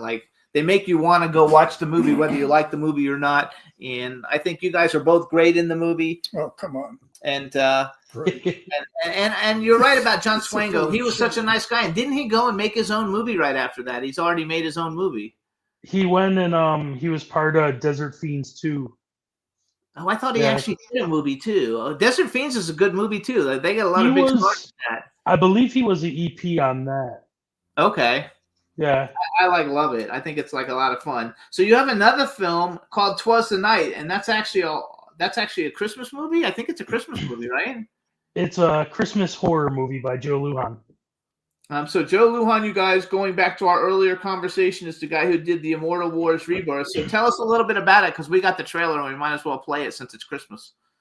Okay, so it's kind of supposed to remind you of what Christmas is about and what could happen if you don't follow what Christmas is. So it has Krampus. I play the killer gingerbread man. We have a killer elf and Jack Frost. I love so it's kind of story of this little girl who wasn't necessarily taking Christmas how it was supposed to be, and something happened to her sisters, and then the people who captured them apparently were getting punished now by us. Yeah, I guess that's kind of I have a 7-foot animatronic Krampus in my collection that I freaking love. All right, everybody. So this is called 'Twas the Night, a new film by Joe Lujan. I think it's on Tubi, or where's it? It's on someplace, right? I think it's on Tubi, Amazon. There's a few different places it's on, I believe. So it's called 'Twas the Night, you guys, and Joe Lujan is Lujan. So check out the trailer. We'll be right back. Enjoy. Why this night? I don't want to work on Christmas Eve. It's the one night everyone is focused on parties and Christmas gifts and all of that crap. So it's the one night we can move undetected.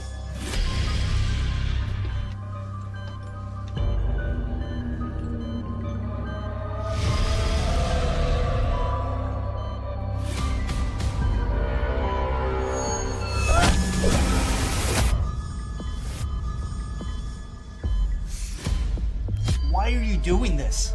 You know why. When I was younger, my parents told me and my sister these Christmas stories about Santa's little helpers.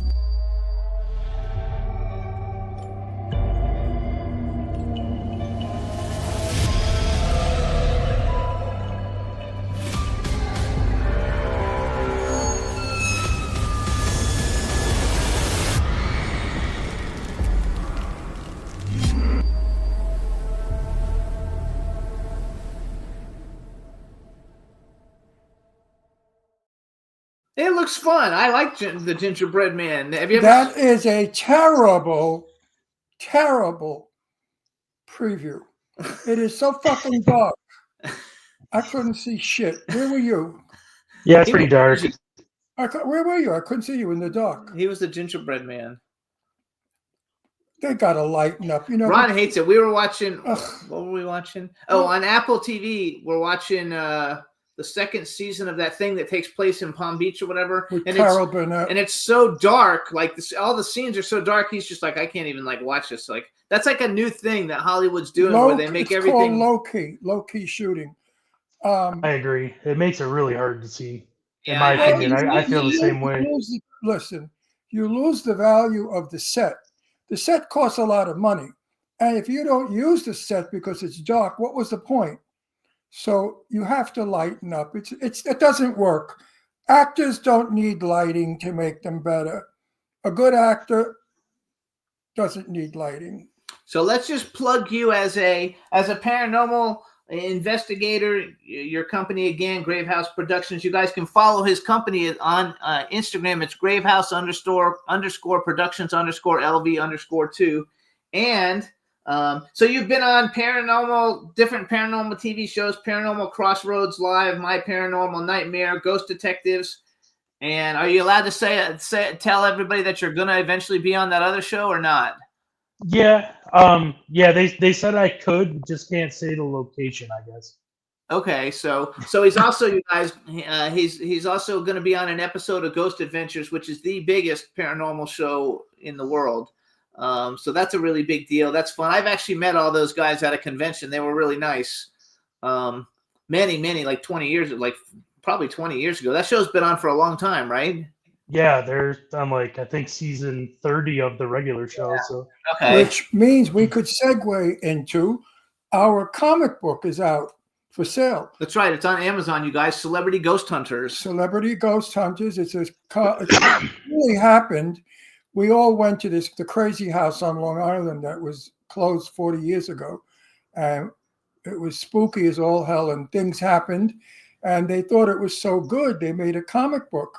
And thank you for making me look 30. When we got the comic book, I said, oh, there's Jimmy, there's Eileen. Who the fuck is that? Oh, no. Yeah, right. 40 years ago. So you've done a bunch of horror movies, and I guess horror and sci-fi. Do you like horror movies? Like before you actually ever made a horror movie, did you watch horror movies? So when I was young, I was terrified of horror movies.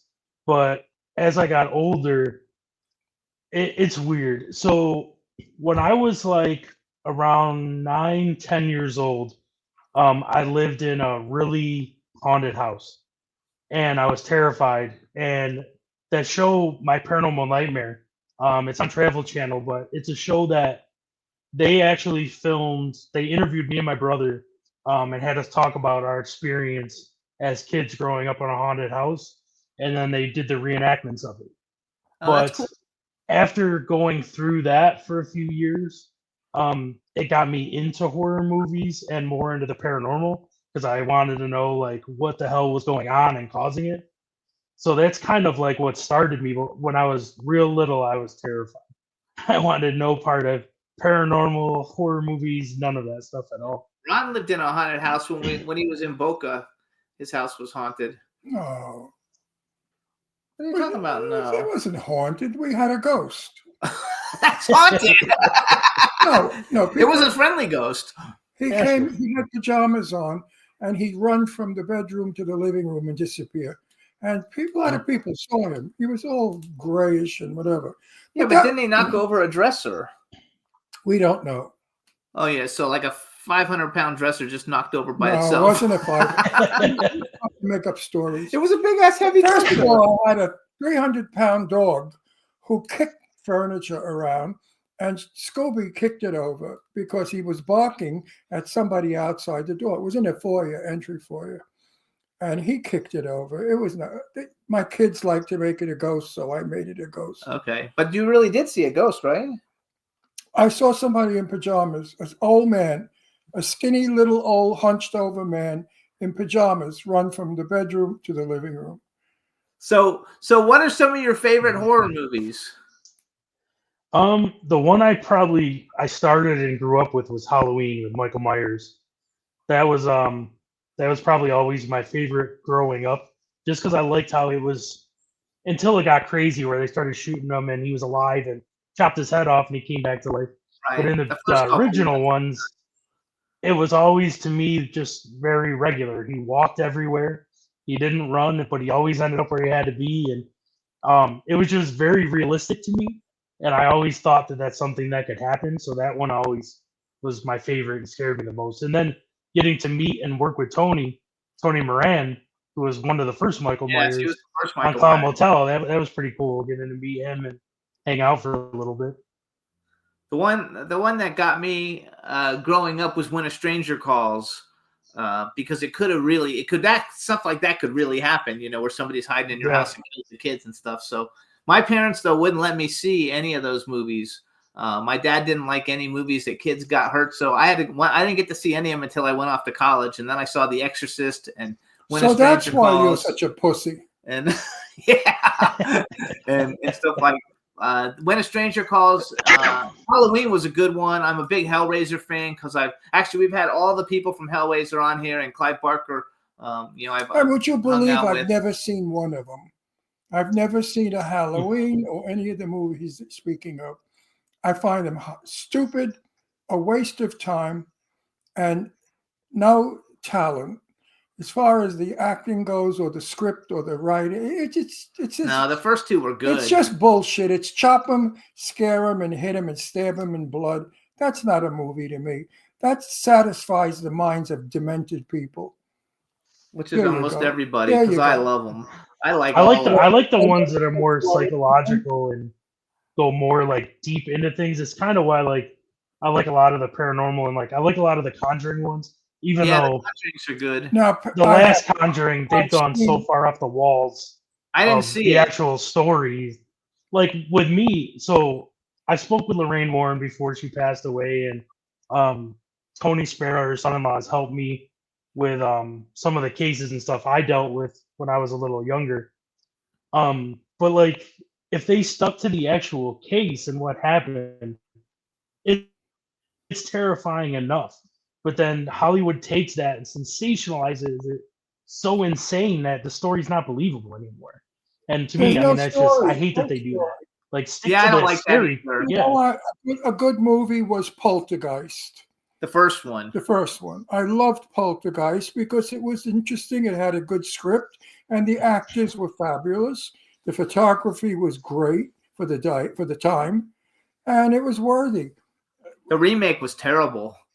But the movies that I'm in, I had to tell you, as I'm doing them, I'm vomiting, and then when I have to see them, I puke twice again. They're stupid. I'm so embarrassed. I really would have preferred to stay on stage. I was a star when I was on stage, but in movies that I do now, just terrible. So let's go to a hypothetical. Every one of them are awful. Because no, they're not all awful. Which one was good?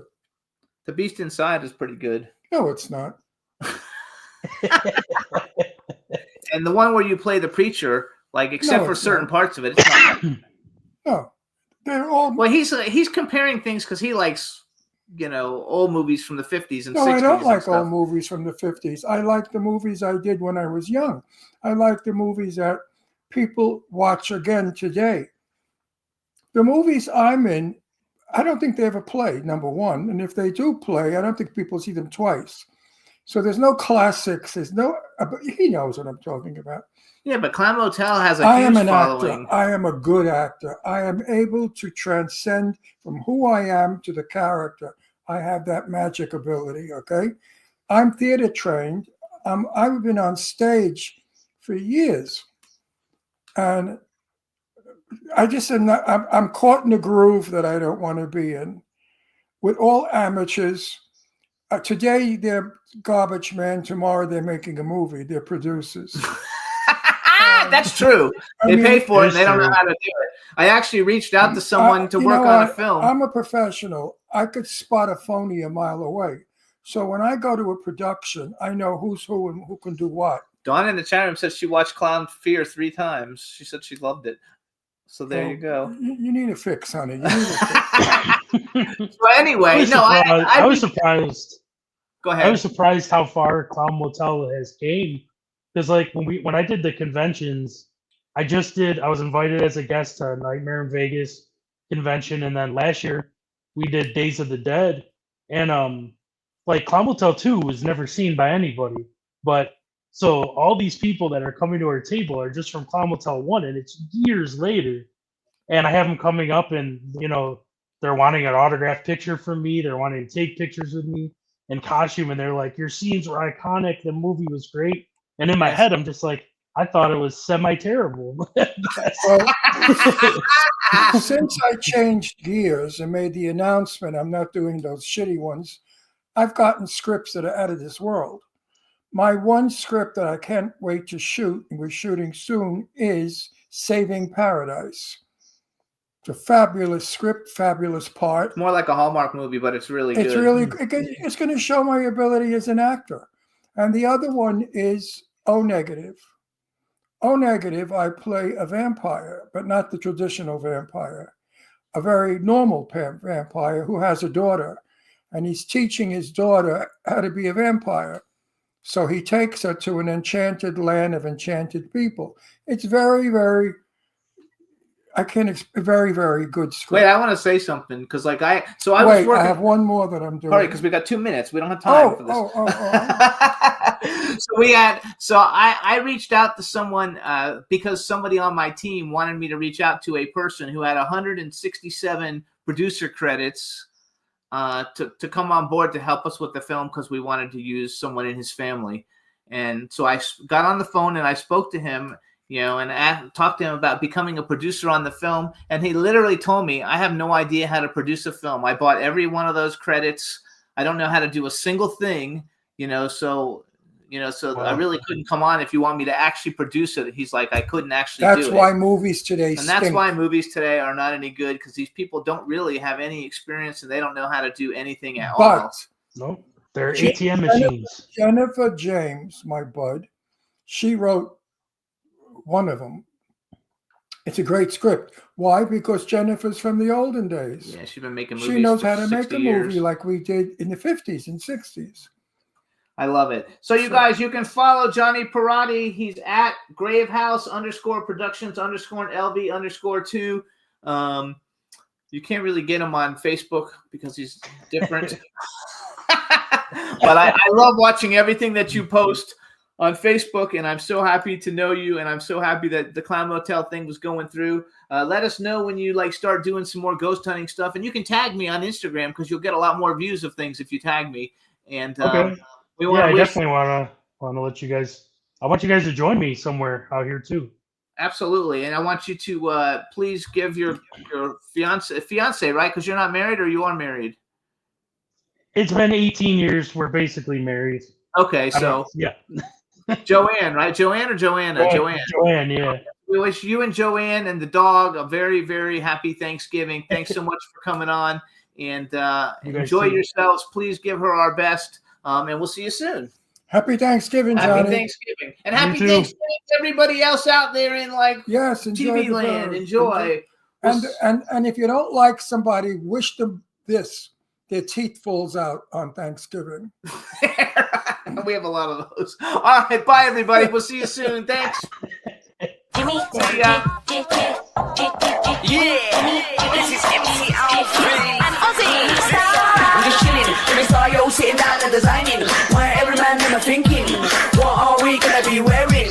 Yo, I'm a Liverpool MC. You can't trust me. Big up the girls inside the party. Let's get down to crazy Jimmy. Big up myself and known as Alfred, the one and only, the Turkish MC. always love the clothes of Jimmy. Bitch, I'm your one I wanna be. Jimmy Star, new celebrity. We'll take you out.